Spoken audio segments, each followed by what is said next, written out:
Balikan natin ang balita tungkol sa Tangos Elementary School sa Navotas City kung saan pati entablado at opisina ng principal ay ginawa na ring classroom. Sa kabila ng mga problemang ito, isa pa rin ang paaralang ito sa mga pinakamagagaling sa lungsod. Narito po ang report.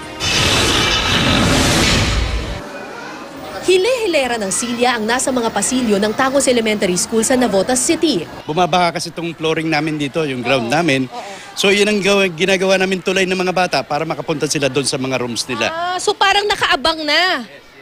Pero higit sa baha, mas malaking problema ng eskwelahan ang kakulangan sa classroom. Giniba kasi sa sobrang kalumaan ng dati nilang school building. May bago ng building na itinatayo pero inabutan ito ng election ban kaya hindi natapos. Kaya ang mahigit 3,000 estudyante kailangang pagkasyahin sa 30 classroom lamang o tinatayang 100 estudyante sa isang classroom.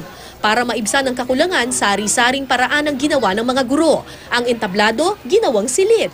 Pati principal's office pinaghati-hati para maging library, opisina at classroom. 4-in-1 po kasi po ito po ay e-classroom. Pagkatapos po records room, sa akin pong kanan yung library natin. At ito pong maliit na pwesto ay para sa principal's office. Kasi po nag-expand po yung aming enrollment. So natural po nagkaroon kami ng shortage classroom. Sa kabila ng kakulangan sa silid-aralan, sinisikap ng mga guro na makapagbigay pa rin ng dekalidad na edukasyon. Nag-ambag-ambag ang mga guro para makabili ng projector at puting tela na magsisilbing screen.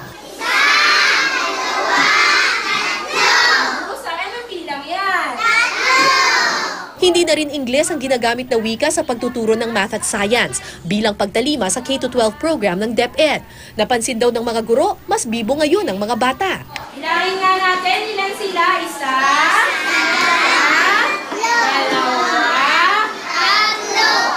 ngayon po, mas naging active po sila kasi yun po yung lengguwahe na ginagamit nila sa bahay. Dati kapag English, Oo, mga nakaganyan lang po sila. nakatunganan Yes, ma'am. Bakit mas gusto mo ng Tagalog? Kasi po parang madali. Bakit mas madali? Bakit kapag English? Kasi nababagalan na po ko. Mabagal ka magbasa pag English. Opo. Lumikha rin ng mga module ang mga guro na maaaring iuwi ng mga bata sa bahay para ang mga leksyon na di naiintindihan dahil sa iba't ibang kondisyon sa loob ng klase, maaaring sa bahay ipagpatuloy. Dahil sa mga simpleng inobasyong ito, ang Tangos Elementary School ang isa na ngayon sa pinakamagaling sa buong Navotas. Top 3 sila sa mga achievement exams. Patunay na hindi hadlang ang kakulangan sa silid-aralan kung ang mga guro ay pursigido sa pagtuturo. Kasi hindi na tayo dapat maghanap ng ano bang kakulangan ng gobyerno, kundi yung dapat ang isipin natin, ano ang magagawa natin sa mga kakulangang ito. Kahit po nasa ilalim lang ng puno, walang bubong, pero nandun naman yung willingness ng teacher, yung kanyang desire na maturuan ng bata sa abot ng kanyang makakaya. So there's no way para tayo ay bumaba sa kalidad ng edukasyon.